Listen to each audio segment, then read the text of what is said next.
बुजुर्ग माता पिता का त्याग और औलाद की परीक्षा, रामनाथ और सरला ने अपना पूरा जीवन अपने बेटे आदित्य और बहू स्नेहा के लिए समर्पित कर दिया था। अपने खेत और जमीन बेचकर उन्होंने आदित्य को अच्छी शिक्षा दिलवाई, उसकी शादी करवाई और उसे शहर में बसने में मदद की। उन्हें पूरा भरोसा था कि बुढ़ापे में उनका बेटा और बहू उनकी देखभाल करेंगे। लेकिन समय के साथ चीजें बदलने लगीं। एक दिन स्नेहा ने आदित्य से कहा, तुम्हारे माता पिता गांव में अकेले रहते हैं, उन्हें हमारे साथ शहर बुला लो या फिर गांव का मकान बेच दो। आदित्य असमंजस में पड़ गया।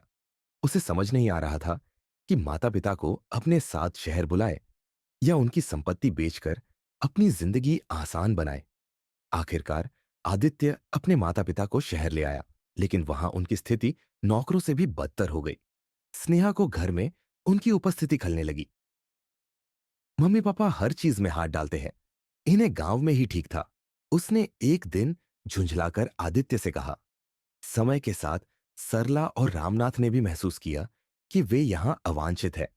एक दिन सरला से गलती से महंगी क्रॉकरी टूट गई। स्नेहा क्रोध से आग बबूला हो गई। आप लोग गांव में कैसे भी रहते होंगे, लेकिन यहां हमें चीजों का ख्याल रखना पड़ता है।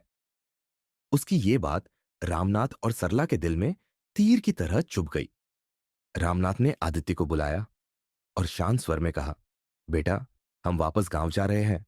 हमने तुम्हें बोझ बनने के लिए नहीं पाला था। आदित्य शर्मिंदा था, लेकिन स्नेहा ने राहत की सांस ली। कुछ सालों बाद जब आदित्य आर्थिक तंगी में आ गया, तो उसे अपने माता पिता की कमी खलने लगी। वह अकेला था, बिल्कुल उसी तरह जैसे उसने अपने माता पिता को अकेला छोड़ दिया था।